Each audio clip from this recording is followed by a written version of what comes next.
All right, it's good afternoon. Please, I trust you can all hear me, and I hope your week was good. Please, if you cannot hear me, check your audio to see if you have connected the audio.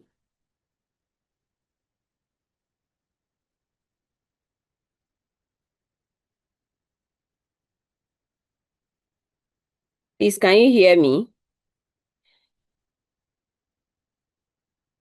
All right, good. We thank God for another week. It's been a good week for me, and I hope yours went very well as wherever you are. Last week we met on Saturday. We couldn't meet on Friday, but we met on Saturday and we had an introduction to both courses. And so today we are starting our lectures. Today we are going to have pharmacology. Tomorrow morning we will look at the first lecture for theoretical foundations. I believe you are all on the Telegram page. Yes or no? Are we all on the Telegram page? Are you all on the Telegram page? Those who are not, please contact your reps. Maybe the reps can share the link. Felix says he is not. So those who are not there, please find your way onto that platform. For now, I have not uploaded the note on the V class. This week was a bit hectic. I have not had the time to do that. So please, a lot of people are saying they are not on that page. Reps, kindly share the link. Bra Caleb, you set up the Telegram page. So if you are here or any of the reps, you are all administrators on the link. Kindly copy the link and share it in the chat for them. For now, that is where I am sharing the course materials. Okay, so uh, if you are not there, you may miss the materials. Hopefully next week I'll be able to start populating it on the V class. So Christopher has shared the link, please. Those who were saying they are not on the Telegram page, the link has been shared in the chat. Please copy and join on that page. When you join, go to the files. From what I know, Telegram is not like WhatsApp. Even if you join now, you still have access to any of the saved documents that are there. So go to the files. When you get there, you will see the materials that has been shared already.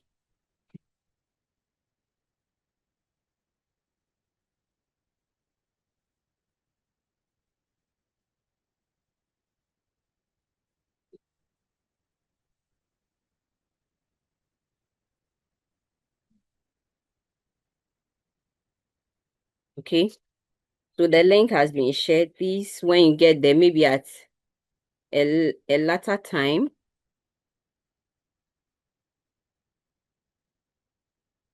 you can have. So let me quickly show you. I think that will be better. So the the same link is what the same platform is what we are using for theoretical foundations. Okay, it's the same platform. It's the same platform.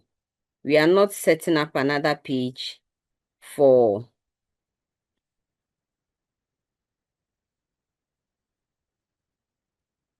so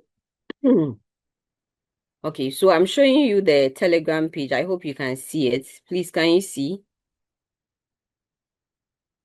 Hello? Please, can you see? You can give me a thumbs up. I just want to know if you can see.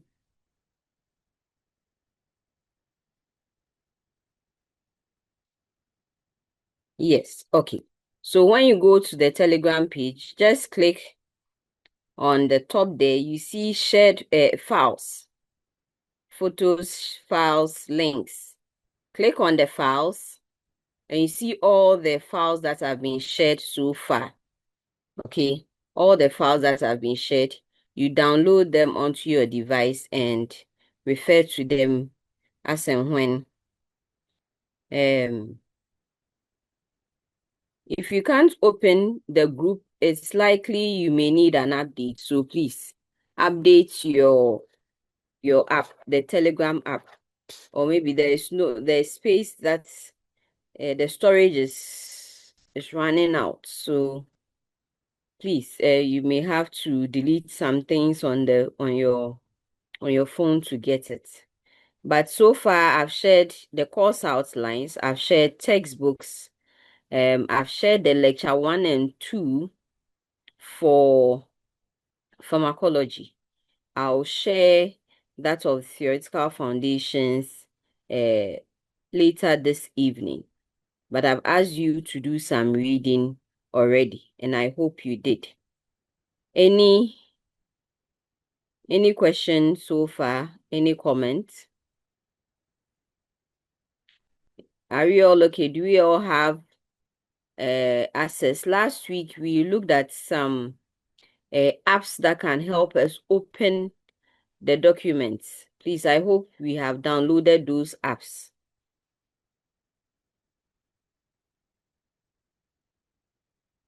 All right. If there are no questions, there are no further comments, I believe we can start today's interactions. I usually don't like using lectures, saying lectures, because you are weekend students. Most of you are practicing. Yes, please, can you go to the chat and then let me know where you are working? Okay. I don't know if last week we did something similar where you are joining us from, and then some people shared. But I want to know whether you are on the ward or you are in the classroom or you are in administrative positions. So please, some of us missed. Yes. So people have started sharing. Tamale Teaching Hospital, Presbyterian Catholic, Accra Regional Hospital, Tafo, UGMC. Nice, nice. Kintampo, Manifekase. Right. Confanoche. So it looks like we have, I mean, almost every hospital being represented. Wow. Wow. Wow. Wow. Wow. I'm very happy to see the hospitals. Right. So we have almost every hospital, almost every region being represented. Great. It's good to know that we are all here. Good. So most of us are working in the hospitals, in the health centers, in the clinics. All right. Um, so I'm happy. Amadansua Hospital. Philip, where is this one? This is my first time of hearing it. Amadansua Hospital. Okay. Right. So so we have regional hospitals, we have teaching hospitals, all levels represented. Thank you very much. Good. So now that we know we are all working in the hospital, I want us to situate whatever we are going to learn, even if you are not in the hospital, and maybe you find yourself in let's say a teaching area, or you find yourself in an administrative position, okay? Please, it doesn't matter. We all take medicines. So I want us to look at um pharmacology, the learning of it. Let's look at uh somebody says unemployed. Godfred, it is well. Okay. And please, those who are, somebody is saying self-employed. Okay. Christopher, if you are self-employed, please assist um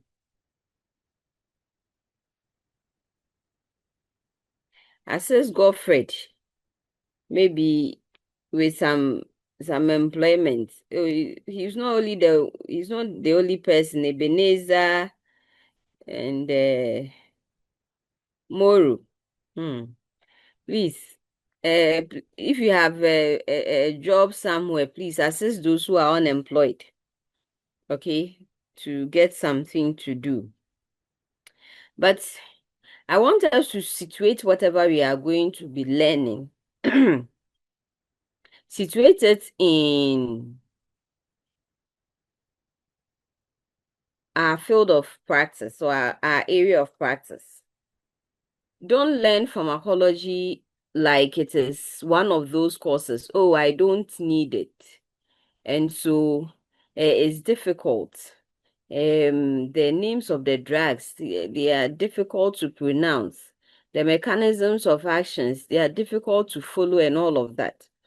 Don't learn pharmacology that way. Learn it in such a way that it's easy to apply. See it as part of your everyday practice. Whether you are in the hospital or you are even unemployed, at some point you will take medicines. It's life, it's part of life. Or you will give an advice to somebody, or you would, give medicine to someone. Those of us working in the hospitals, one of the major things that we do in our various levels of facilities is that we administer medications. And so whatever we are learning, I want you to situate it in that light. That pharmacology and what we do as nurses, they go hand in hand. They are the same. You will give medicine. So if we are talking about pharmacokinetics, you want to situate it. Okay, so today when I went to the hospital, I administered to a patient IV cefprozone. I gave it through the intravenous route. What will happen to the drug? How is the drug going to be absorbed? How is it going to be distributed? How is it going to be metabolized and excreted? How is the drug going to work in the body? What is the body's effects on the drugs? So situate it in that light. If you do that, trust me, you will not find pharmacology difficult. But if you treat it as one of those courses, oh, as for pharmacology, this one, let's do chew, pour, pass, forget, and go away. It's difficult, no matter what it's difficult. Trust you me, you will find it difficult as well. Okay? So, we are going to have an introduction to pharmacology, basically clinical pharmacology. All right? Somebody is a home care nurse. Wow. Okay. So, I've shared the slides with you. We will look at a few definitions. We will look at where we get drugs from and where we can get drug information. So if you need information about any drug, where can you get it from? We'll look at the drug development process. We'll also look at how drugs are named, sources of drugs. We'll classify drugs and medicines. Is there a difference between medicines? Is there difference between medicines and drugs, and then how we organize drugs. So I want this to be a discussion because I have already shared this document with you. I want it to be a discussion because I'm hoping that at least, even if you have not studied the documents, you might have just brushed through it to see what is in there. Okay. So my first question to all of us, why do you think that as nurses, as midwives, and these days even um, laboratory scientists, we are all learning pharmacology? It's not just nurses and midwives, we were learning it. It's not just the pharmacy students, it's not just the medical doctors that are learning pharmacology. But now a lot of attention is being drawn to other health professionals also learning pharmacology. What is it about? So my question to all of us, why should we learn pharmacology? Why? If you have an answer, you can raise your hand or you can go to the chat. Please, I hope we have changed the names like I asked us to. There's no techno. People are still using their first names and the iPhones. This is week 2. iPhone this, iPhone that. Let's be careful. Some also are using some strange characters. So if you raise your hand, how do you expect me to call you? How? So please, those who have still not changed their names, God willing, from next week, like I said, I will take you all off because I will deem it that you are not a student. All right, Comfort. Sister Comfort Odro, please, you can unmute.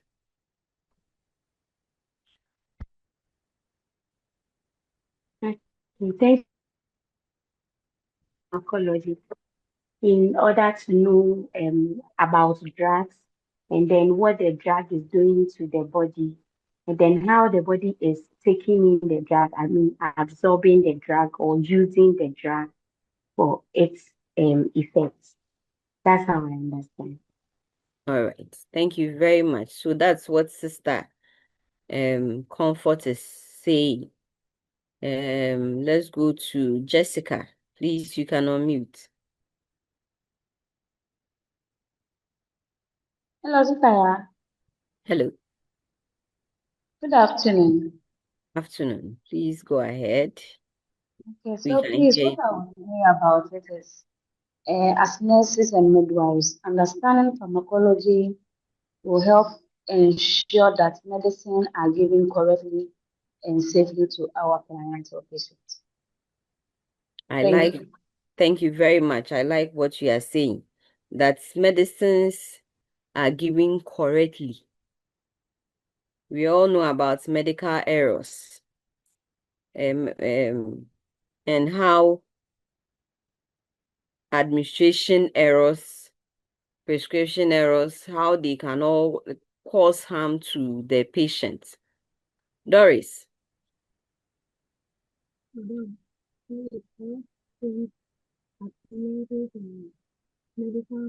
Doris, your volume is your voice is too low.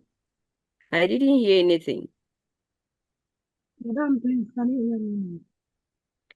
It's too low. Can you increase it a little? Okay, Madam, please, please, can you hear me now? Yes, it's better. Okay, please, I think as nurses or medical practitioners, we are supposed to study or learn pharmacology in order to provide a better health care to our patients.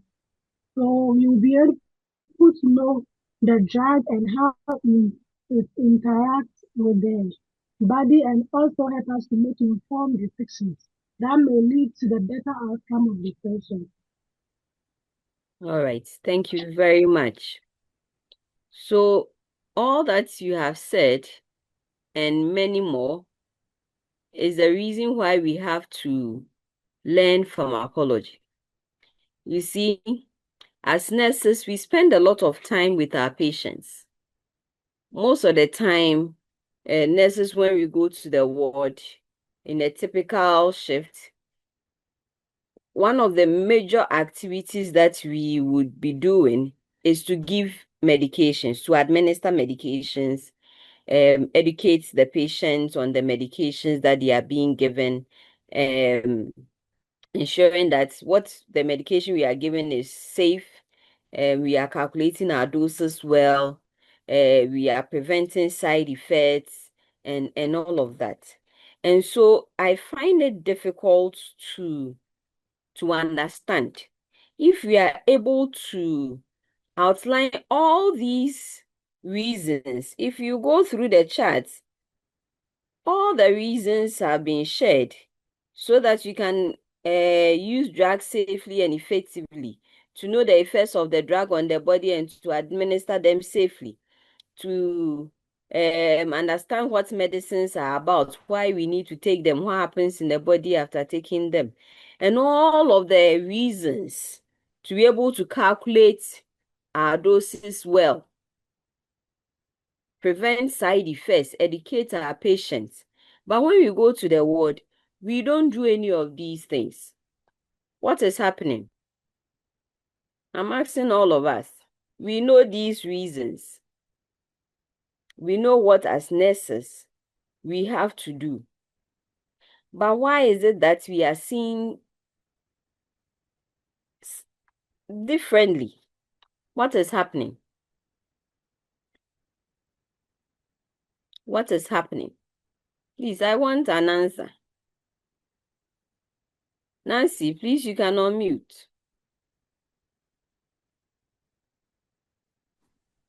Sister, please, sometimes work overload. Work overload. Yes, please. Like I've said this for so many years. Yes, the work is there. The work there is there. But which one is better? Being able to take care safely, no problems, take care of the patients. You have 20 patients.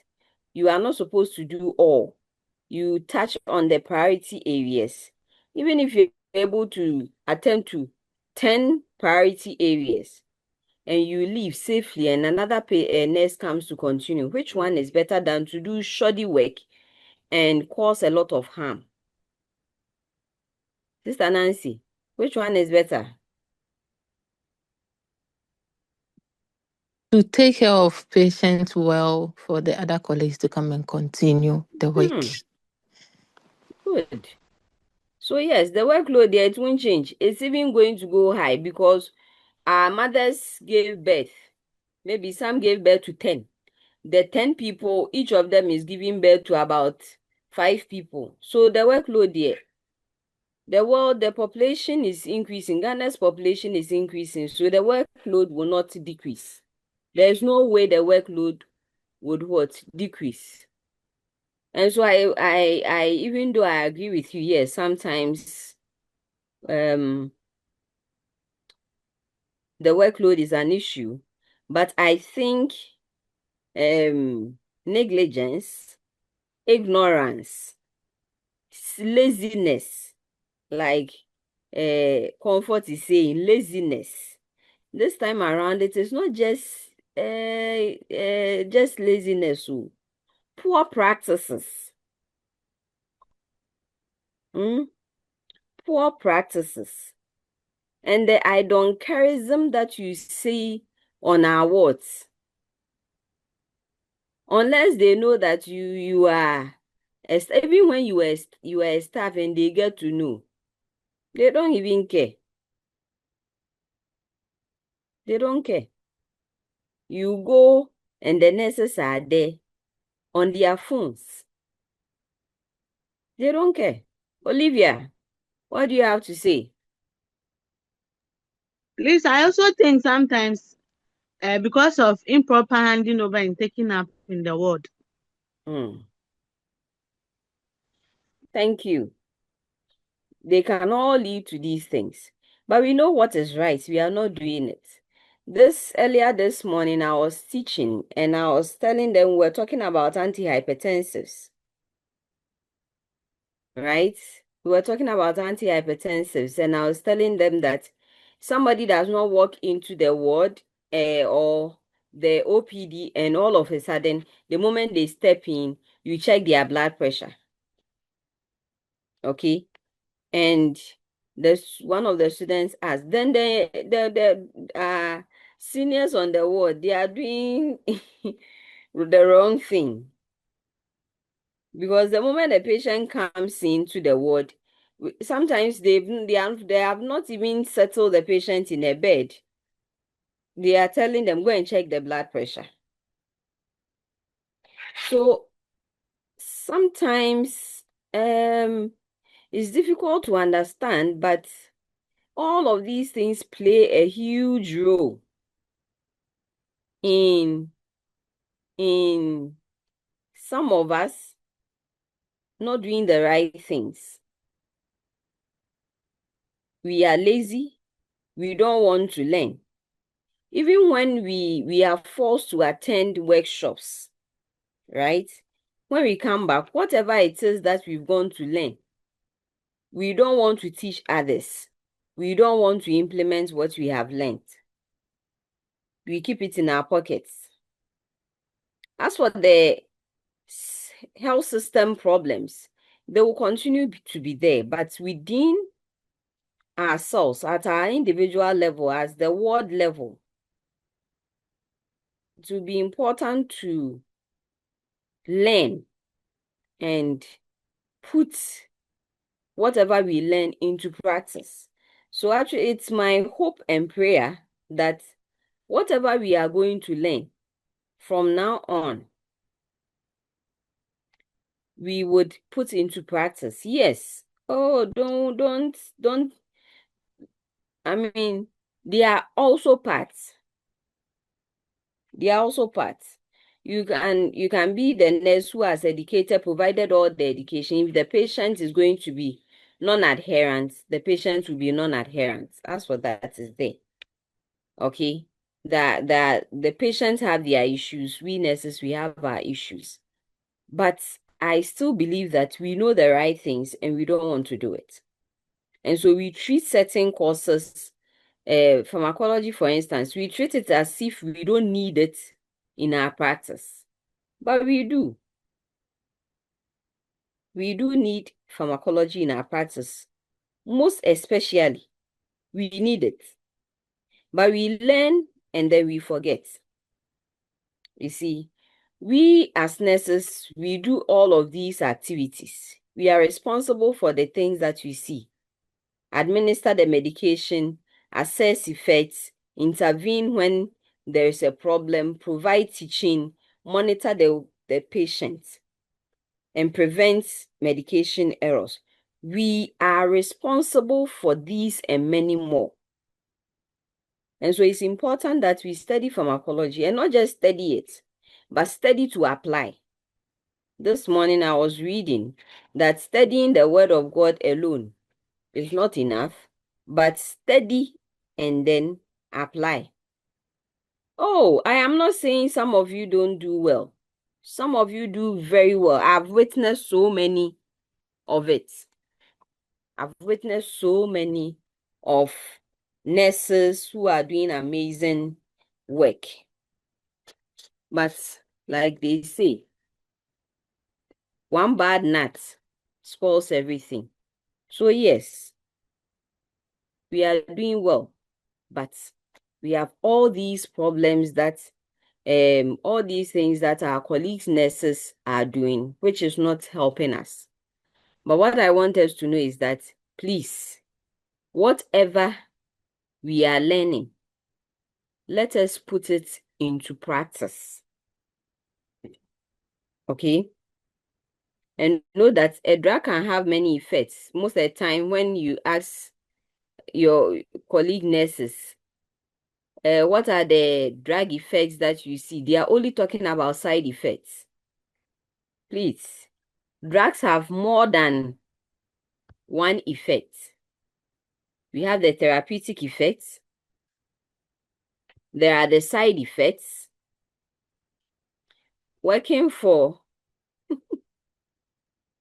oh, Godfred, it is well, eh? It is well. That's the country we live in.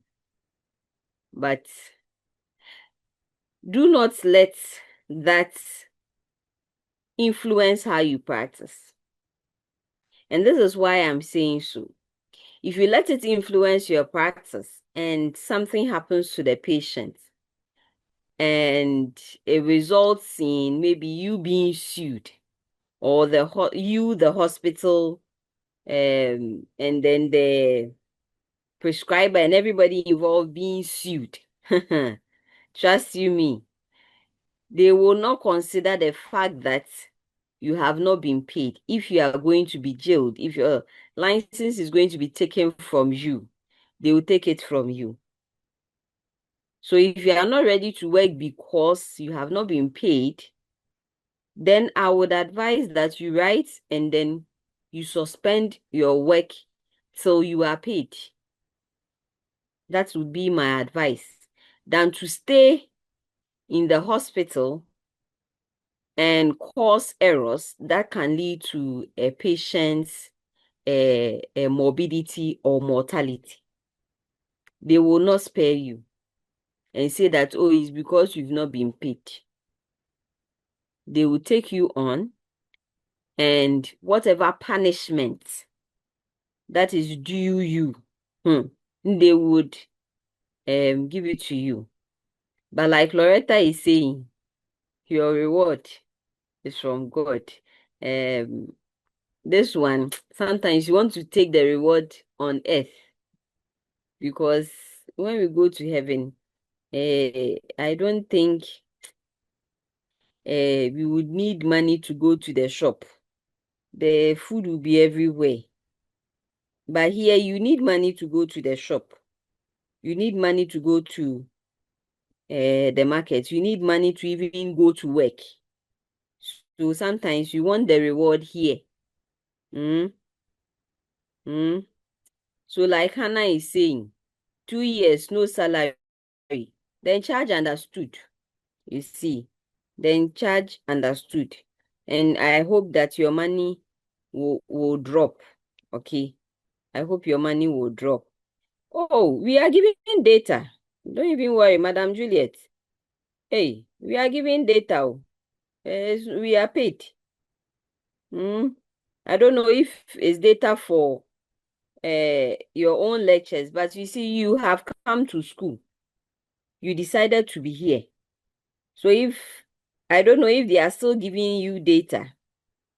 If they are still giving the data, fine. But if not, you have to get your own data. You said you are coming to school, Sister Juliet. It's just like nobody will come and pay your fees for you. Nobody will pay for your data. You have to get your own data. So please, that is not an excuse because you've not been paid. You won't do the right thing. You need to do the right thing. So we're talking about the fact that drugs have many side effects, and it is our duty as nurses to know which one may occur when a particular drug is given to the patient. There are some that you are only thinking of the therapeutic effects because side effects are very minimal, non-existent. Okay, but there are others that's also the therapeutic index is very narrow, and so you are expecting to see side effects, adverse reactions within a few minutes, hours, days, sometimes days after you administer the medication. Okay, so know which particular effect you have to look out for.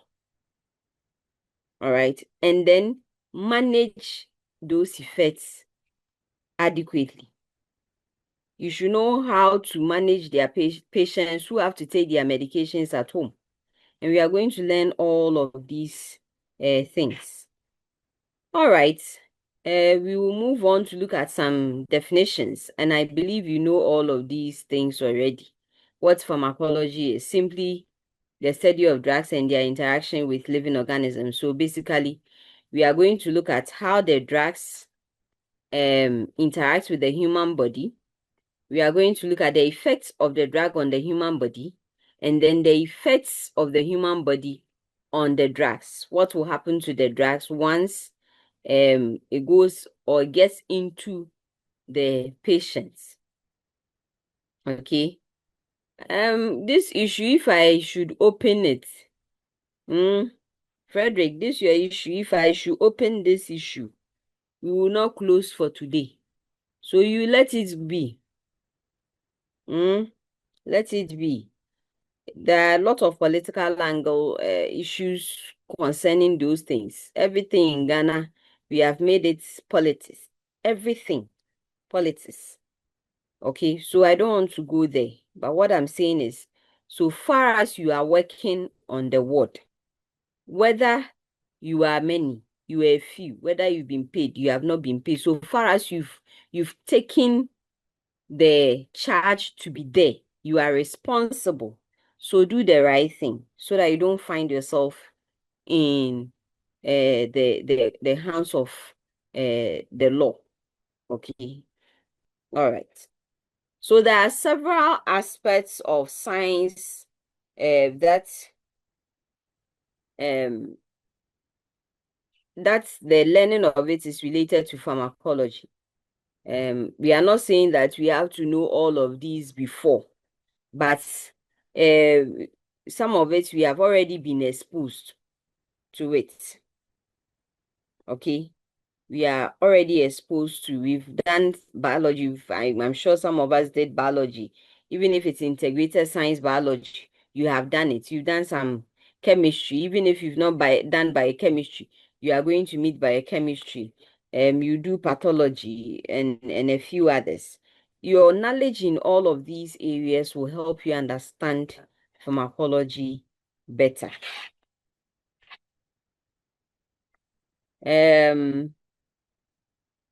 Pharmacodynamics, therapeutics, pharmacokinetics, toxicology, pharmacogenetics, and all of these things. These are terms that we are going to come across. We are going to look into it in depth. If you take pharmacodynamics, we are going to look at a mechanism of drug action that will produce the effects that you will see in the body. We are going to talk about receptors. We are going to talk about how these receptors work. We are also going to look at the various effects of the drug on the body. Adverse effects. We are going to look at therapeutic effects of medications. We will look at drug interactions and the responses that you would see. So that is pharmacodynamics, the study of the biological and therapeutic effects of the drugs. Then, when it comes to what the body does to the drug, so if you take in the drug or a drug is introduced into the body, what happens to it? If you are, let's say you are having a headache, so you just take 2 tablets of paracetamol. What happens to the paracetamol? When you were taking it into your body, they were solid substances, tablets, or maybe a caplet. You swallowed it. What happened to it? How is the drug absorbed into the bloodstream? How does it arrive at where the pain is so that it can work to reduce that pain? How is it metabolized and excreted? So how would the drug get out of the body? Because it's a foreign material. It cannot stay in your body forever and ever. It has to get out of the body. So how is the drug going to get out of the body?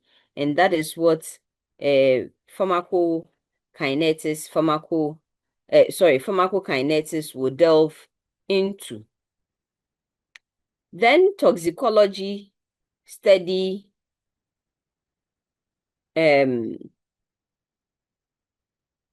poisons, toxic drug effects, adverse reactions, any effects of the drug that is likely to be harmful, and then how you can treat them. That is what toxicology talks about. We will not talk a lot more into, we will not delve into toxicology. We'll look more at pharmacokinesis, dynamics, and pharmacotherapeutics. Therapeutics looks at how we select drugs and use it for the prevention and treatment of human diseases. Okay, so what are some of the things you have to consider if you are selecting a drug for a patient? What are the type of therapies that are there? We have acute therapy, prophylactic therapy, replacement, chronic, and all of that. How do they play out? In what situations should I be doing an acute therapy? In what situations should I be doing a prophylactic therapy? Okay, we'll consider, we'll talk about all of that. So let's discuss the differences between drugs and medicines. Are they the same? When you say a drug and medicine, are they the same?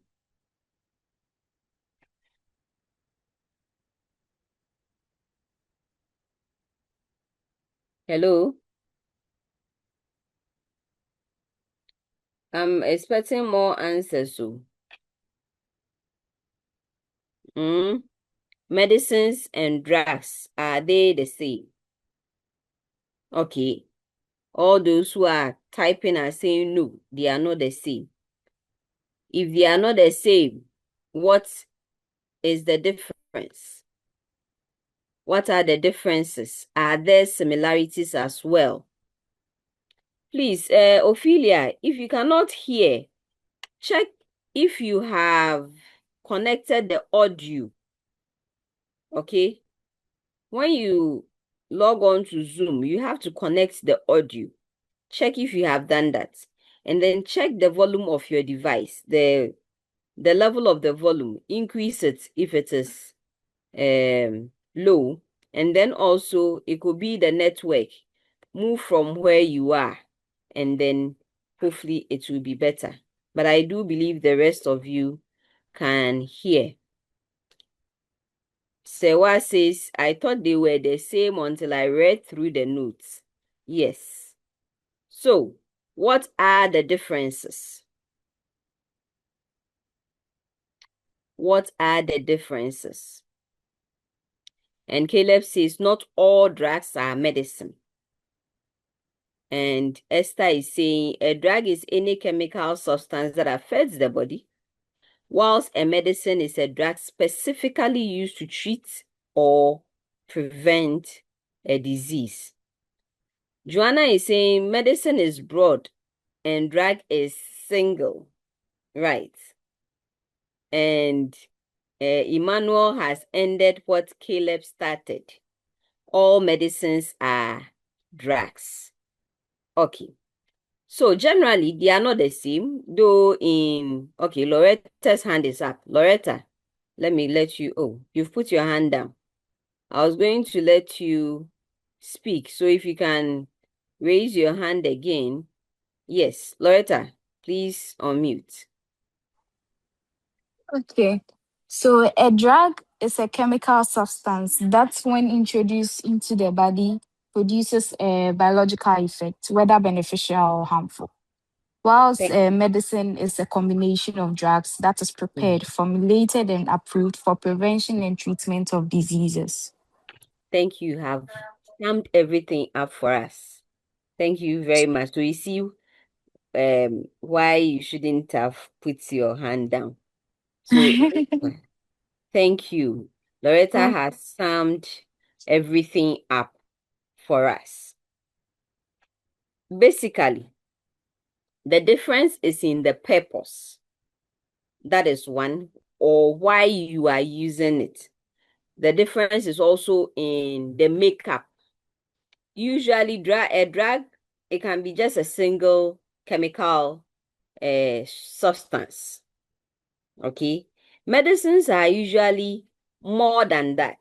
A medicine will contain the active medicinal agent or the active pharmacological agent plus other substances.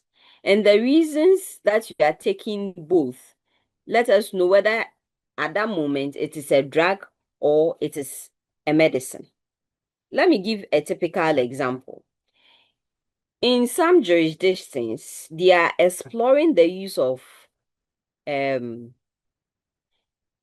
weed, heroin, marijuana. Okay, let me use marijuana. Okay, they are exploring the use of marijuana in the management of Parkinson's disease.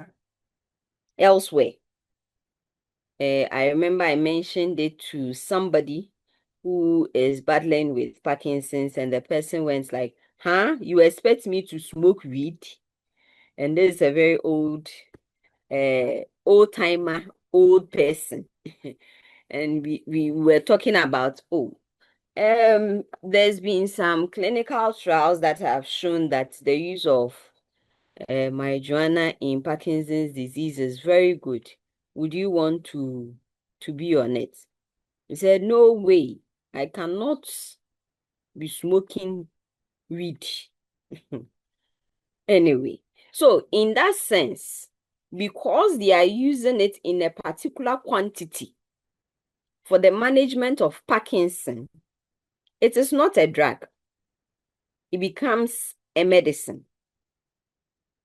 But like people who use it for recreational purposes, these days you can't even say young people, older. I mean, everybody is doing it. You have a lot of people who smoke or use it in all kinds of things.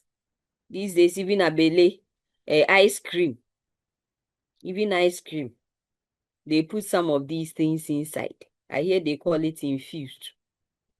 Even sobolo, I hear some sobolo, if you go and buy, you have some of that, these recreational drugs in there. So the difference is in the makeup and then the purpose for which you are using it.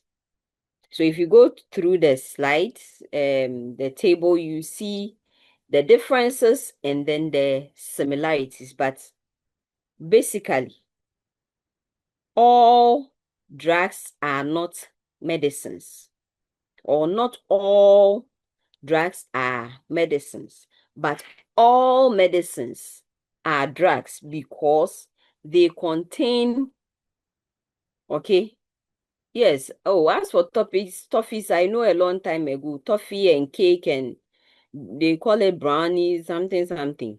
Those ones I knew, but I didn't know about sobolo and the abele walls. I didn't know about that one until recently. Okay. So that is the main difference. I believe we understand the difference between medicines and drugs. Even shito. Hey, Marian, you are scaring me now. Which shito is it the one they sell on the markets? Soup. Hey.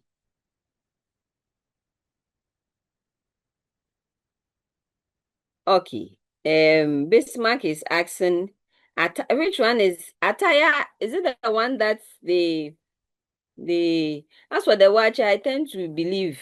Please, is the attire the one that's back then you see the Gao people, they have this small pot, and they have what do you call small coal pots like um device, then they will heat it and they will be pouring it into small cups. Is that the attire? I don't know if that is attire. If that is not attire, I don't know what attire is. But as for the watch, Sarah, I believe there's some watch that we used to eat at Tech Junction. As for that watch, if you didn't have weed or cocaine, then whatever the person puts in her watch, back then when we were working in the hospital, a lot of us had to stop eating that particular watch. Oh, okay, that is attire. Infuse Burkina. Hey, is it a Burkina that they sell on the streets? Hey, gobe. Esther, where did you go and eat this gobe? Esther Yeboah, where did you go and eat gobe with, hey, please, they shouldn't spoil my gobe for me. Huh? Yes, Mohammed. I say, Atu, that is true. As for that wachi, hey, when you finish eating, okay, Bismarck, don't worry. I'm coming to answer your question, okay? I am coming to answer your question. But please, they shouldn't come and spoil my gobe for me. I beg them. Hey, yes, we have to be careful. Esther, you need to show me where this gobe is so that I don't go and buy some. Please, I can't stop eating gobe. I'll just prepare it at home. But you see, preparing it at home is not always the same thing. It's unfortunate, but the outside gobe is always nicer than the inside gobe. Mampong. Hey, Esther. Wow. And Prince is saying that it is basically incorporated in almost everything consumable. I saw someone saying, water. Which water? How do you put weed in water? Hey, Ghana for. Anyway, let me answer Bismarck. So Bismarck is asking, with the last differences, it says drugs can produce positive and negative effects. I want to know the positive effects we can say is a scenario about a drug. Okay. All right. All right, Abigail, thank you very much. I would be grateful. But let's answer Bismarck. So Bismarck, we are saying that for drugs, they have both positive and negative effects. And the effects here, we are not talking really about the side effects. Now, if you take, so there are people who take marijuana and they are taking it for positive effects. The effects they are getting is the quantities they are taking it in gives them that positive effect. To them, it's a positive effect. So somebody takes marijuana because they want to stay alert and steady. To them, that is a positive effect. But to me, from where I am coming from, anybody who is taking marijuana, you are taking it for the negative effects, the euphoria, the what do you call it? The feelings, that high feeling that you get from it. Okay, so that is a positive effect to them. Somebody also is taking cocaine or taking even paracetamol. You know, people abuse paracetamol. People abuse paracetamol. So for that person, taking the paracetamol to, say, relieve some pain, sometimes it's not even they have that feeling, and so they are taking it. To them, it's a positive effect. But to you and I, if we assess the situation, we would think that it is a negative effect. I don't know if I've answered your question. Tramadol, in its normal doses, pharmacological doses, is meant to relieve certain types of pain. But people take tramadol higher levels, and to them, it's still positive, but they are taking it for the negative purposes. I have also heard, same as you, Moses, ladies are using paracetamol and ibuprofen to do abortion. I have heard. Unfortunately, I haven't seen some. And I don't know the quantities because at the normal quantities, paracetamol and ibuprofen cannot cause abortion. So I don't know how I've heard, but I don't know how they are doing it. Okay. All right. Please, any further questions? Can we move on and look at, please, the things that people do, it will shock you. Huh? It's super glue. Emmanuel, this is your question. Is super glue a drug or a medicine? In fact, it is none. Oh, as for cytotech, it has that effect. Okay. But let's go back to what Emmanuel is saying. Super glue. Is it a drug or is it a medicine? Please, as far as I am concerned, okay, as far as I am concerned, it is not a drug. It is not a medicine. Super glue is supposed to be used to put things together. And you see, those who are taking they are not swallowing it. They are sniffing it. Okay? They are sniffing it.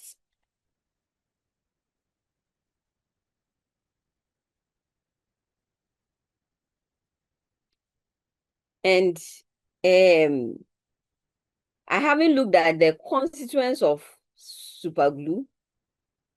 So I can't tell which compound in the super glue is giving that high that feeling. Bismarck, how does super glue prevent catarrh? How? You may have to explain it to me. Marian is asking, so please, oh, the Marian's question, where is it? Marian wants to know, where's Marian's question? Are herbal preparations drugs or medicines? So like I said, a medicine has more than one. So a medicine is not a substance. It's a preparation. Okay? It's a preparation. And it is being made in such a way that it's suitable for human consumption. So the herbal medicines are also what? Medicines. They are preparations. Excuse me. They contain the pharmacologically active substance plus other ingredients, some sweetness, some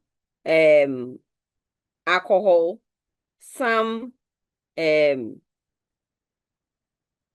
that they add to make it. I don't know some of the constituents of these herbal medicines, but because it contains all of that, and there is a therapeutic reason. People take it because there is they're intending to use it to treat or prevent a disease. Herbal medicines are also medicines. Please, I hope I've answered your question. There was another question. Why do we call over-the-counter drugstore? Is it because what they are selling produces both negative and positive effects? Okay. earlier on, like we said, there are clear distinctions between medicines and drugs. But however, in our facilities, in our hospitals, we use them sometimes interchangeably to mean the same thing. Ideally, in our facilities, we should not be using the word drug. Rather, we should be saying medicines. But in the hospitals, we use them interchangeably. Okay? We use them interchangeably. And so, you go to the hospital and the chart that we use to record medications, we call it what? Drug administration chart. We don't call it medication administration chart as you go other places. Okay? When you go to other jurisdictions, they don't say drug administration chart. They call it medication administration chart. So ideally, we should be using medications or medicines, but we use them interchangeably. And that's why we have the drugstore, okay? Instead of say a medication store, maybe I think it sounds better. That is why. And then Diana is saying, all medicines are drugs.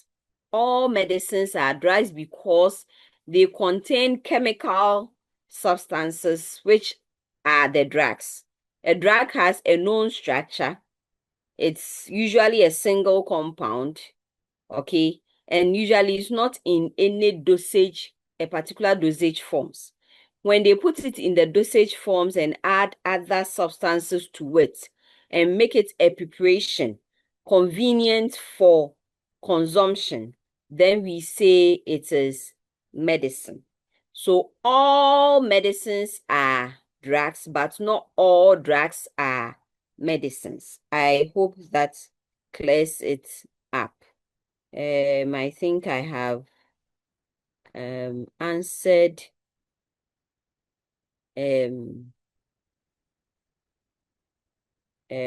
your almost all the questions that have come in. All right. It is not all the things that we use in the hospitals that are medicines. If you go to the radiology departments, they have these contrast media, these dyes that they inject. They are not medicines. You are not taking it for any medicinal purpose. It's used for diagnosis. So in that sense, it is not a medication, but what? A drug. Because drugs are used for treatment, prevention, cure, diagnosis. Okay? Medicines are mainly used for treatment, cure, not treatment, cure, prevention, not diagnosis. Sometimes they do, sometimes. Okay. All right. 2 hands are up. We'll take that and then we'll move on. Al Hassan, please unmute. Okay, good afternoon, madam. Good afternoon. Please, madam, my question is with regards to this thing, so with that one, usually I don't know whether we can classify it as medicine or drug, but usually they just boil it without any chemical in. You are breaking off at some point, so I did not get what you are talking about. What do they boil? Drink. What do they take. boil? What do Usually they boil? when they are going to make the medicine using the herbal, get some 2 or 3 leaves or roots and come and mix it, and sometimes they will boil it. So they use it for stomach or without adding anything. I don't know whether it's a drug or a medicine. So now it becomes a preparation. So they have boiled it with other things, different roots. And they are using it for medicinal purposes. Okay. Please, Okay. I hope you get what I'm saying. Okay. Thank you. All right. Dennis, you can unmute. Yeah. Hello. Hello. Please, can you hear me? Hello. Yes. Please, my question Dennis, you are breaking off again. is it's regards to what we call Asra. Asra. What is Asra? Hello. Hello. Hello. Yes, Asra. Please, Hello, please, I sister. can hear you, but I want to know what Asra is. I don't know what it is. Oh, it's some stuff that they do inhale. They do inhale, and they do inhale to just give them some kind of relief when they have congestions in their nose. And I'm tempted to believe that when you go to some of the medical stores or pharmacies, they think they say they have some they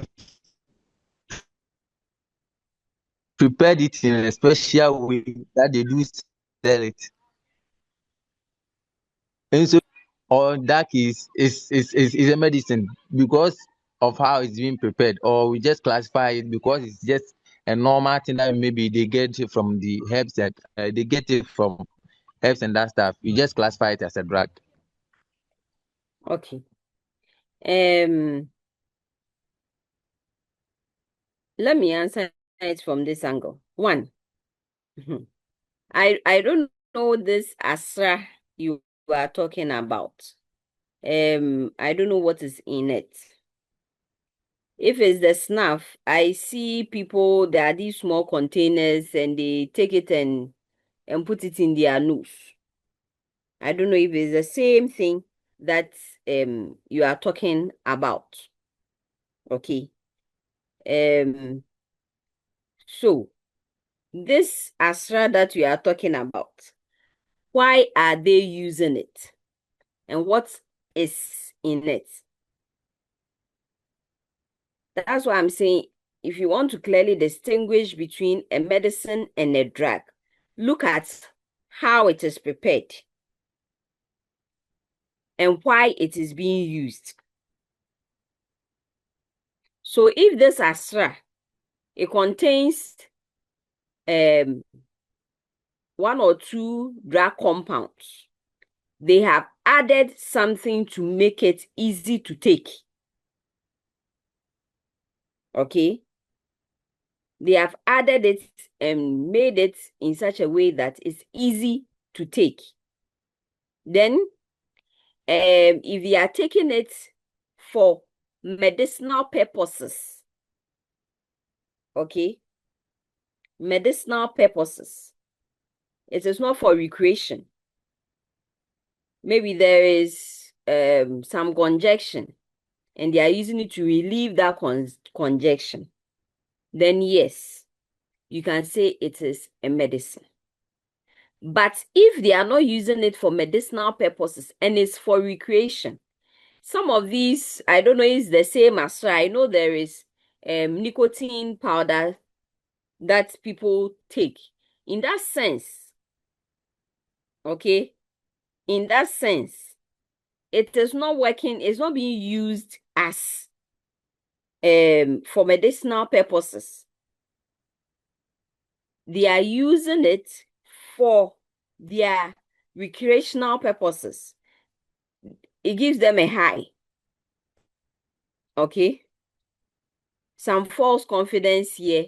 And I mean, let them do crazy stuff. That is not for medicinal purposes. in that sense, you can consider it as what? A drug. Okay? I don't know if I've answered you or there is a follow-up. But I will have to look at this ASRA you are talking about. This is my first time of hearing the word ASRA. I know that there is tobacco, nicotine powder that people sniff. Okay? Some put it in their gum. Some chew it. I know about that one.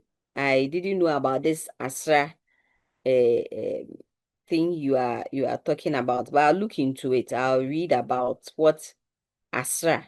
Alcohol, please. Alcohol is a drug. It's not a medicine. And which one is ekikim? Hey, Peter, what is ekikim? Eh? Please, I don't even know what this ekikim is. I don't know. I don't know what is that. Please, aboniki. Aboniki is not a drug, okay? Is a medicine. Please, we need to move on, right? We can have some of these conversations. What do you call it, on the Telegram page? Maybe if you can find the picture and put it on it. Hey, Ekikim. Today I'm hearing things. I'll look into what Asra and Ekikim.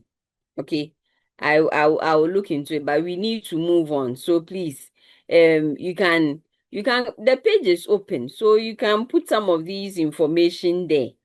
Okay, and then we can talk about it. Oxygen is a medicine. You can say it's a medicine. Okay, all right, and please let's move on. As for where we get drugs from, I believe you all know, and so I won't spend time here. I would want to talk about where you will get information about drugs. So now that I am going to look at the Asra and Ekikim, I will have to find their English or scientific names so that I can use it to search Hajia Memuna. Hey, Ghana. Anyway, you cannot be sad in this country. Let me move on before my time runs out. Oh, I just checked the time, please. We can get information about drugs from so many sources. Some are official. That means you can trust the information that you are getting from there because it's based on research and it's facts. Others are unofficial. So, when you are taking information from those places, you need to be careful. So for official sites, we have the pharmacopoeias that is usually published by WHOs and then the countries adopt them. So you go into the International Pharmacopoeia or any of the national pharmacopoeia and you are looking for information about any and every drug, you will find it there. Any information at all, from the pharmacokinetics to the pharmacodynamics to drug interaction, how to use it, so everything, research and information about it, you find it in the pharmacopoeias. Then we have the national formularies, the common one that some of us, we know, it's the British National Formulary, BNF. And every year they review it. I have shared one on the page. Is the most recent one you get for free. The newer one, so like the 2026, 2025, those ones you will have to pay for it. But as and when they review it, they make the previous ones free. And the information you find in these formularies are facts and they are accurate, and you can use them for any of your assignments or for your work.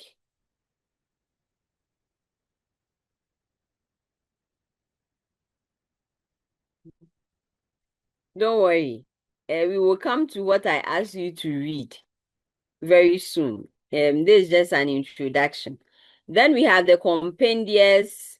These are not so official. The pharmaceutical firms, the package inserts. How many of us read when we buy medicines and they are in their original packages? We take the paper that is inside and we read it.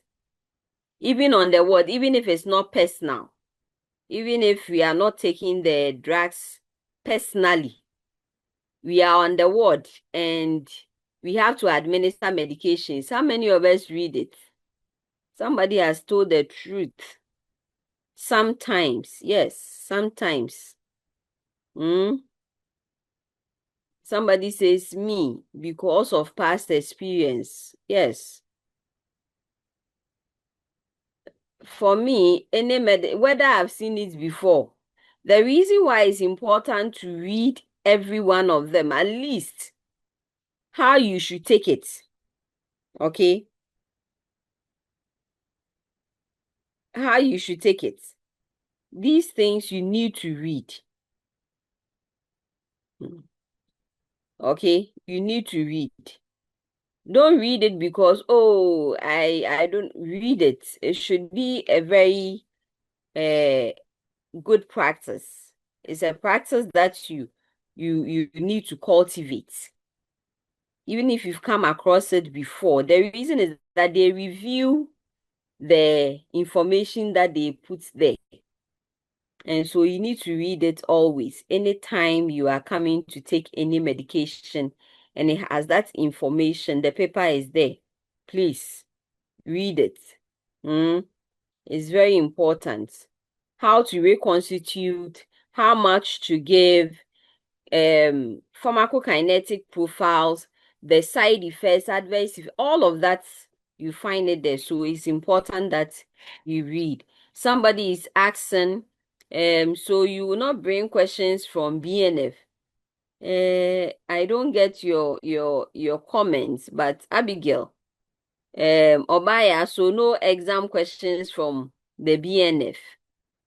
I don't understand what you are saying, but if the information that we are going to talk about, you find some in the BNF. So the question may actually not be from the BNF, but you may find the answer in the BNF. Then we have journals, we have NURS reference books, we have the websites. But let's be careful. Information we take from certain websites will not help you. So please, I have put down some websites and apps that would help you to, when it comes to drugs. Don't go to Wikipedia, please. Don't go to Wikipedia. Wikipedia, it is not where you should get Apple. Okay. What? You asked us to read chapter 1 incredibly easy series, but today you are using a different slide. So I'm asking if we should combine those two slides and read together throughout the semester. And Godfred is saying every 12 there is a Judas Sampa. You are indirectly telling Madam that she gave us a reading assignment. Please, I am very aware that I asked you to read. We will come there, okay? We will come there. What we have asked you to read there, there are some of it that we are going to talk about very soon. Time is going, so let's move on. Let's quickly talk about drug development and see where the rest of it will get us. So the first two lectures we are going to have, lecture 1 to 5, it's in the first few chapters of the incredibly easy series. That's why I asked you to start reading. Okay. All right. So drugs are developed. I mean, it takes many years. And that's why a lot of people were concerned when they brought in the COVID vaccine. When drugs are being developed, it goes through 3 main stages. We have the basic research stage, which also includes the drug discovery. There is the clinical stage where they take it through clinical studies, clinical trials. That involves 4 phases: phase 1, phase 2, phase 3, phase 4. And then when the drug is also on the market, so the post-market surveillance, that's another stage that the drug will go through. Usually they start with a lot of compounds, but by the time the drug gets approved, is only one uh, drug that would be what? Approved. Okay. So before a drug is approved and is on the market, it goes through several stages and phases. Now, if you look at the drug development process, all of these are talking about the same things. But there are some information that each slide will give you that you will not find on the other slide. That's why I've kept the 2 of them there. So for the drug development process, the first stage looks at the basic research and then the non-clinical studies. That is the first stage. So the first stage is where they discover the drug. They realize that, oh, many years ago, some group of people were using this leaf or the bark of this tree or the roots of this tree to manage this condition. What is in it that they were using to treat this disease or that disease? So that is where the question starts from. And through research, they discover the compound that has that medicinal property. So the first stage, drug discovery, synthesis of the new compound, they look at formulations. So if can it be used as an oral drug, a solid, or a liquid? Can we use it as an injectable only? So they go through all of that in the basic research years, and that can take a maximum of 3 years. After that, they do non-clinical studies. This is where they study the pharmacology of the drug. So they look at the pharmacokinetics, pharmacodynamics, toxicity, all right? What is the effect of the body on it? What is the effect of the drug? They look at all of these. But at this point, they do not use humans. Okay? It has not come to humans yet. They usually will start with even tissues of animals, not whole animals. When they are satisfied, they move on to whole animals, like guinea pigs, a mouse. Sometimes they use bigger animals, rabbits. Sometimes they even use fish. They can also use bigger animals like the monkeys. Okay. So at this point, they are looking at the pharmacodynamics, pharmacokinetics, the toxicity profile. They are looking at formulations. They are looking at design. Is it commercially viable? They investigate all of these things. That is the first stages, the non-clinical stage. After that, if the drug qualifies, the drug will be sent for pre-approval, and then it would be approved to be moved into the clinical stage. The clinical stage is where they will test it on humans. So clinical trials. Some can take as long as 10 years, 20 years. Averagely, they do between 3 to 7 years, about 5 years. That is how long some clinical trials can take. During the clinical trials, the drug is taken through 3 phases. I don't know, maybe Sewa I don't know if the phone is in your pocket or it is the phone is with your child. Please check. You are distracting some people. Sewa Eji, if you can hear your name, check your phone. It's typing certain things that is distracting your colleagues. Okay? All right.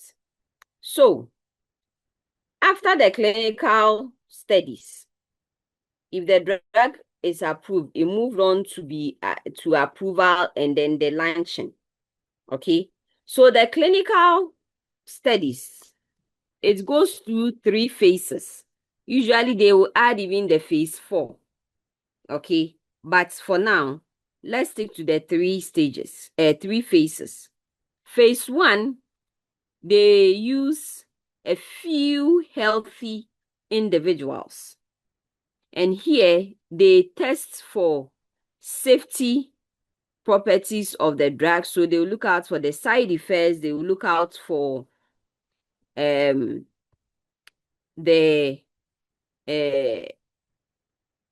formulation. How is it easy? How easy it is to take. So they use a small number of healthy individuals. Sometimes as low as 5, 10, not many people. And for some conditions, they don't use healthy individuals. For some drugs, they use a few sick people. Okay? They can use that for phase 1. Then if the drug passes, it moves on to phase 2. So in phase 2, they'll use a small number of the patients with the condition the drug is supposed to what?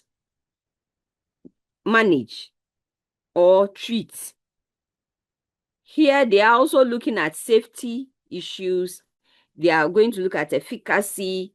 They will look at the doses. They will look at the administration methods to see if it helps.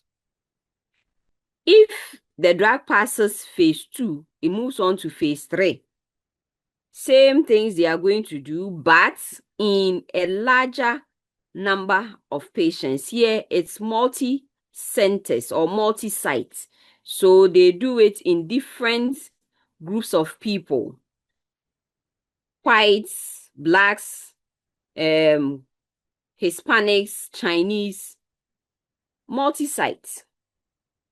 Now, if the drug passes after phase 3, it will move on for approval, it will be launched, and then phase 4, or the last stage, that is the 3rd stage, would come in. That is the post-marketing surveillance.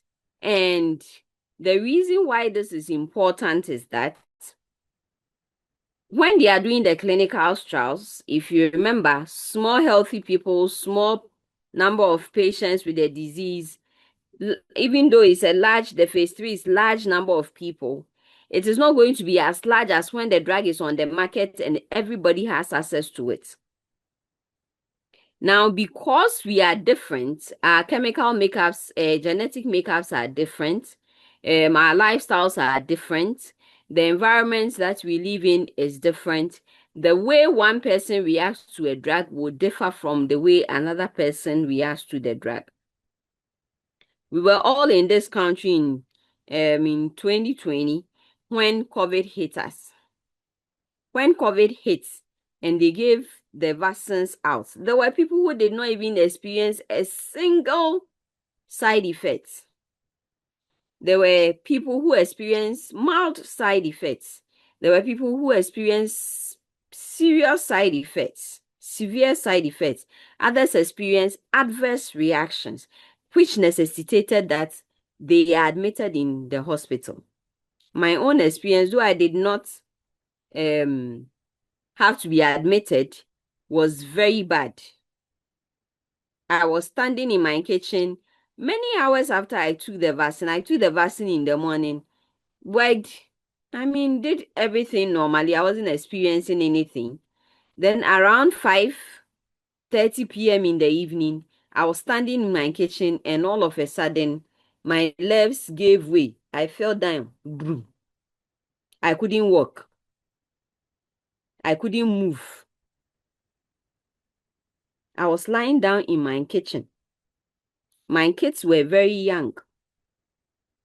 4 years, 3 years at that time. And then, they were not old. The oldest was, I think, 8 or so, or 9. I had to struggle for them to go and pick my phone and then call. I couldn't even talk. Hmm?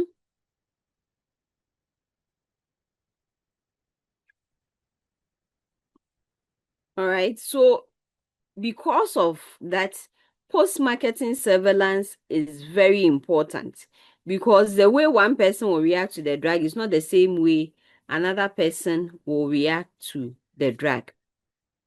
Okay. So the phases are phase 1, phase 2, phase 3 for the clinical studies. Post-marketing surveillance is phase 4. Now, there are several reasons that a drug will not pass, like lack of therapeutic activity.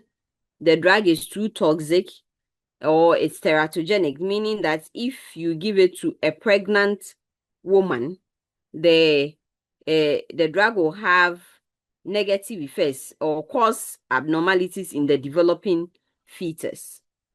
So it cannot be used in humans. Mind you, during the drug trials, the clinical trials, they don't use children, they don't use pregnant women, they don't use the very elderly. They use young people, okay? Especially phase 1. Sometimes the safety margin is too small. That is the difference between the dose that will be effective and the dose that will be toxic is very small. If that is the case, they cannot bring the drug onto the market. If the drug produces unacceptable side effects during the trials, especially phase 1, it cannot be used. In phase 1 as well, lack of therapeutic activity, it will be dropped. If it's too toxic, it will be dropped. In phase 2, if the drug is less effective than what is already on the market, if the risk to benefit ratio is low, it will be dropped. Phase 3, if the drug is producing unacceptable or intolerable side effects, it will be dropped. If the responses are not what is expected, it will be dropped. So manufacturing companies can go through, okay? They can go through and, still not come out with any drug. Okay? No. Please, the polio vaccines, they don't use the elderly. What has polio got to do with the elderly people? It has nothing to do with the elderly. Okay? All right. So that is how drugs are developed. After the drug is developed, it will be named. Every drug has 3 names. It has the chemical or the scientific name, which is based on its anatomic structure. It has the generic name or the official name, which is based on the chemical name and is given by the company that applies or that manufactured it first. Okay? And that is what you find in the official documents. In the hospitals, prescriptions are supposed to be written with generic names, not brand names. So in our discussions, we will not be using brand names. We will be using generic names. Then lastly, every drug will have a brand name. That is the name that is selected by the manufacturer so that it will make the drug very marketable.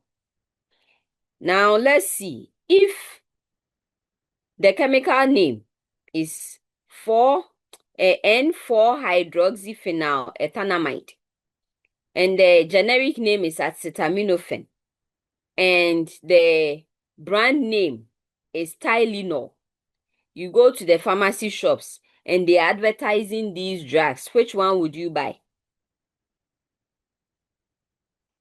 Would you buy N4-hydroxyphenyl ethanamide? Or you buy acetaminophen? Or you will buy Letanol? Which one will be, I mean, it will be easy for you to buy?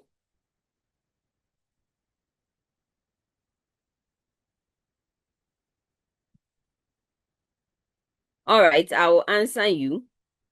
You are likely to go in for the Tylenol or the Letanol because it sounds nice, or maybe the acetaminophen.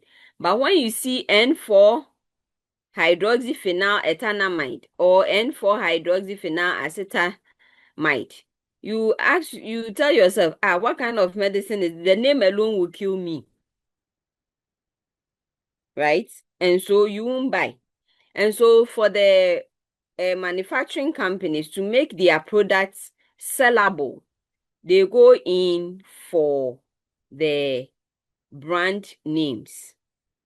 And like Ghana, the brand that comes first, that is what we will use. The brand that comes first, that is what we would use. Okay. So somebody asked the question.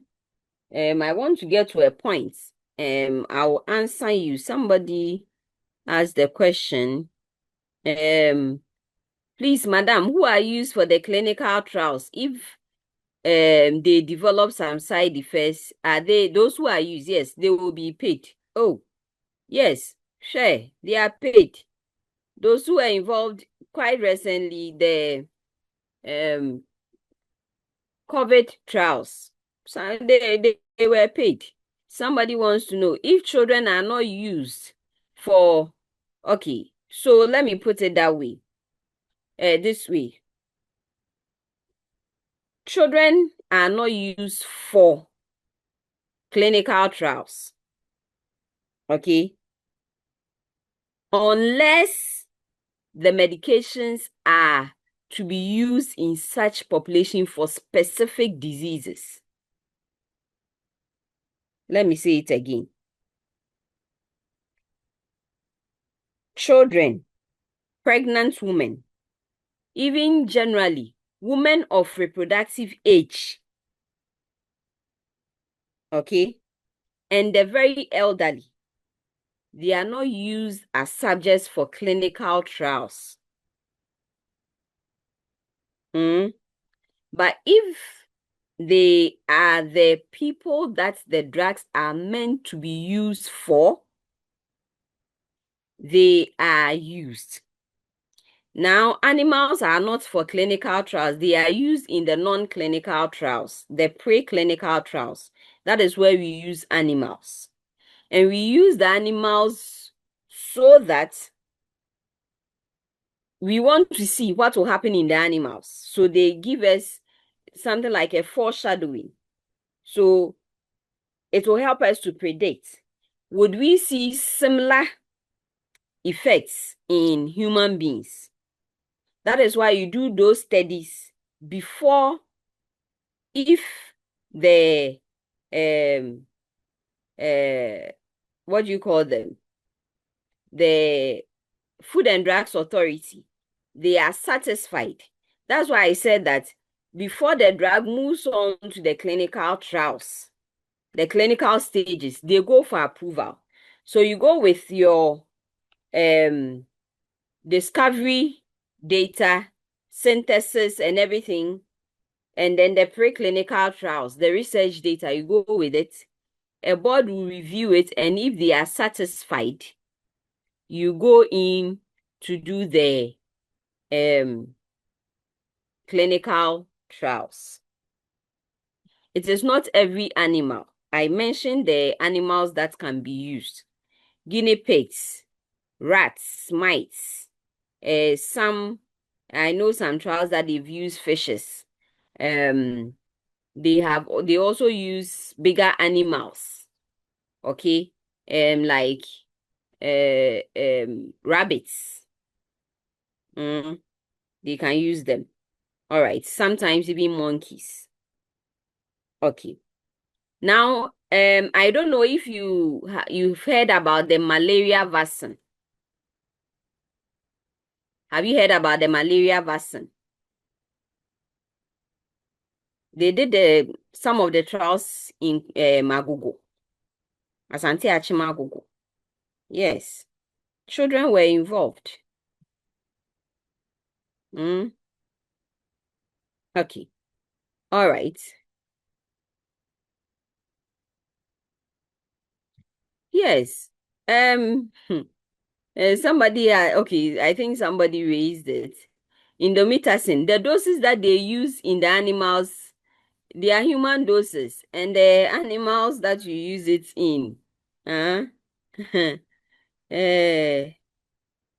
mean, the amounts you give to them will kill them. It's as simple as that. Okay. There was a hand, but I really need us to finish. So please, these are examples of drugs, generic name, and then the brand names or the trade names. Drugs are usually in three forms. Either it's a solid, it's a liquid, or it's a gas. And based on this nature, it has the dosage forms. When you have time, take a look at it. These are things you know, so I won't waste my time. Drugs can be classified in or categorized into four main areas. We have the prescription drugs. These are ones that you need prescription to buy. You need to visit a health practitioner, a prescriber, to prescribe for you. It is not every drug that these drugs should not, let me use the word carefully, should not be bought over the counter, but we live in Ghana. People buy all sorts of things over the counter. Okay. The prescription should be well written with the necessary information, the patient details, the prescriber's details. In some jurisdictions, they ask for the pharmacy details as well. The drug details should be there. Then we have the over-the-counter medications. These ones, you don't need a prescription to buy them. Okay? You don't need a prescription to buy them. Okay? You can buy them. They are used for minor ailments. Then we have the recreational drugs. These ones, people use them for no therapeutic intention. They use it for the pleasant psychological or physical effects that they get. You know these recreational drugs, cocaine, heroin, ecstasy, and the rest. Okay. All right. Then we have the controlled substances. These are drugs that even in the hospitals, they are kept under lock and key. They have high potential for abuse, and they can cause either one or both of them: physical dependency, psychological dependency. Physical dependency, you need it to function. You need it for your body to function. For, yes, Wunim Red, recreational. Then, for psychological dependency, you have cravings for it. You need it to also function, your mind and everything else. Without it, you cannot function. You cannot think. You cannot do anything about it. Please, what is Anokoro? What is that? Ankoro. What is Ankoro, please? Richmond. Hey, now I have to go and look for Ekikim. I have to go and look for what? Asra. And which one is Ankoro? I don't even know if I'm mentioning it well. Hey. God have mercy on all of us. I'll go and look for all of them. What is uncle? Maybe he has. Yes, I have to go and look because it's my first time of hearing these things. So it will make my teaching. Powdered substance for premature ejaculation. Hey, please, let me continue and finish because of time. I'll go and look for it. Okay. So, controlled substances, they are usually in schedules. They have schedule 1 to 5. And as the schedules increases, the as you go down, the potential for what do you call it? For abuse also reduces, and then also um uh dependency on it also reduces. Okay. All right. Yes, I really do need a local drug dictionary. I have to look for it. I have to look for it. Okay. So as you can see, the quotes also tell us how serious they are. So Schedule 1 is the ones that have high potential for abuse. We don't use it for any medical purposes, and they are not safe to use even under medical supervision. Okay. Then we have Schedule 2. They also have potential for high abuse. You can, in some countries, you can use them for medicinal purposes, but under strict supervision. Schedule 3, their potential for abuse is not as high as 1 and 2, but I mean, they can still cause dependency. Okay. Schedule 4, they have less potential for abuse. They have medicinal uses in some countries, even in Ghana here. We can use them. They can also lead to physical and psychological dependence, but they are better than Schedule 3. Schedule 4, they have potential for abuse. They have accepted medicinal users, even in Ghana here, and they have limited risk for physical and psychological abuse. Okay. Yes, we have low-grade morphine. Okay. So controlled drugs, you always need a prescription. Controlled drugs, you always need a prescription. Prescription drugs, not all of them are controlled drugs. A prescription drug is a drug that you simply need a prescription for. So most of the antibiotics, the antihypertensive, antidiabetics, HIV drugs, all of these, you need a prescription to go and get them. You are not supposed to go and get them over the counter. Okay? Over the counter. For prescription drugs, you take it under supervision. You also need a prescription for it. Without it, they cannot sell it to you. Okay. Then the control drugs, like I said, they are in the hospitals, they are always kept under lock and key. So in some of your hospitals, morphine, pethidine, tramadol, they keep them under lock and key. There is strict documentation on it. You have 2 people who always go to remove it, count it, and verify quantities that are left. If some get spots, they have to document it together. Okay. Then classification of drugs. Drugs are classified or medications are classified either based on their pharmacologic properties or their therapeutic properties. So for pharmacologic, similar characteristics, similar chemical makeup. For therapeutic, similar effects.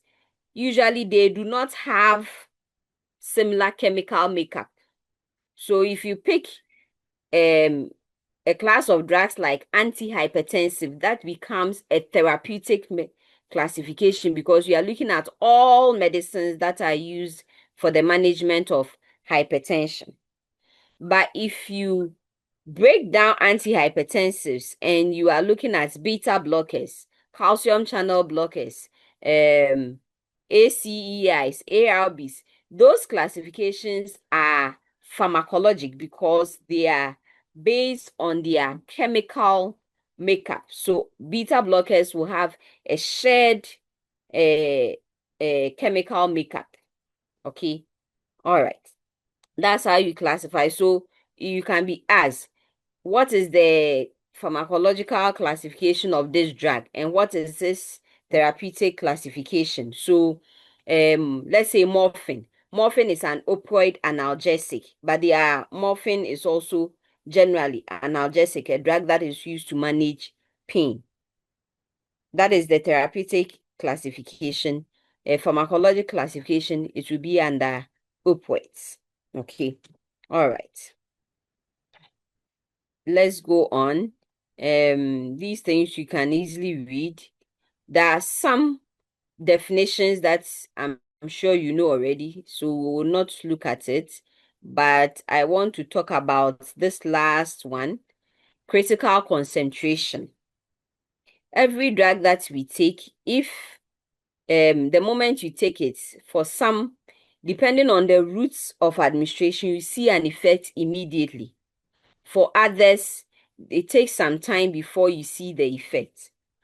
For every drug, for you to see that effect, the drug will have to reach a certain concentration in the body so that it can produce the therapeutic effect that is supposed to produce. That concentration is the critical concentration. Okay, so the critical concentration is the concentration that the drug needs to reach in order to cause the therapeutic effect. Now, to reach the critical concentration, you can use a loading dose to reach the critical concentration.